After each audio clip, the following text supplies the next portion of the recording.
Focus on what you control. Of things, some are in our power, and others are not. These are the very first words in Epictetus' Enchiridion. His central teaching was this: there are things which are up to us and things which aren't. We should always make the best use of what is in our power, and take the rest as it happens. What is it then that we have control over?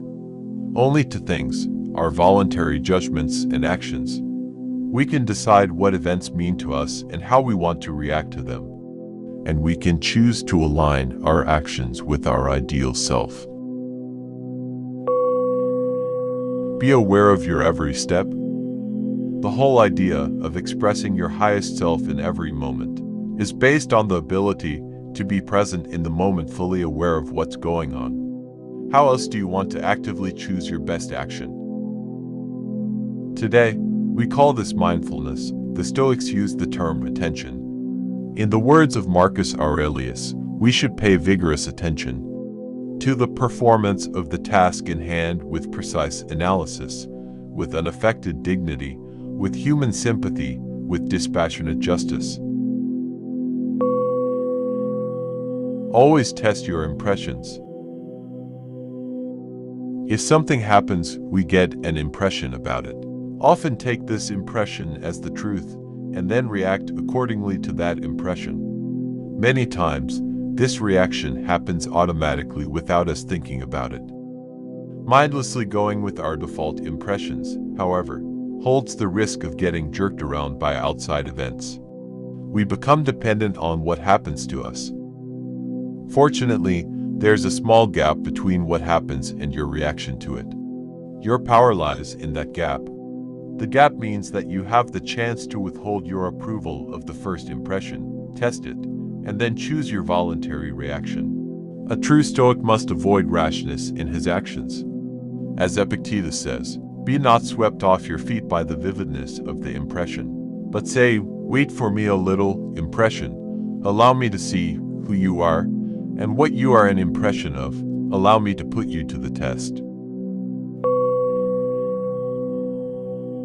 Live like your ideal self and reflect upon your actions.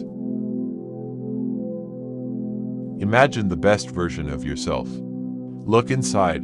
Do you see and know who that highest version of you is? The one who acts right in all situations, the one who makes no mistakes and seems unbeatable. It's obvious that we can't always express our best self. Even the exceptional Stoic philosophers weren't able to do so. This imperfection is perfectly natural and something the Stoics observed in their own lives. Here's an example from Seneca. When the light has been taken away and my wife has fallen silent, aware as she is of my habit, I examine my entire day, going through what I have done and said. Seneca pleaded his case at his own court every night and shared some examples of inappropriate actions in his letter on anger. The point is, you and I, we'll never be perfect in all our actions. And it doesn't matter as long as we're trying our best to be a good person with concern for others and nature as a whole. And, like Seneca did, reflect upon our actions in order to do better the next time.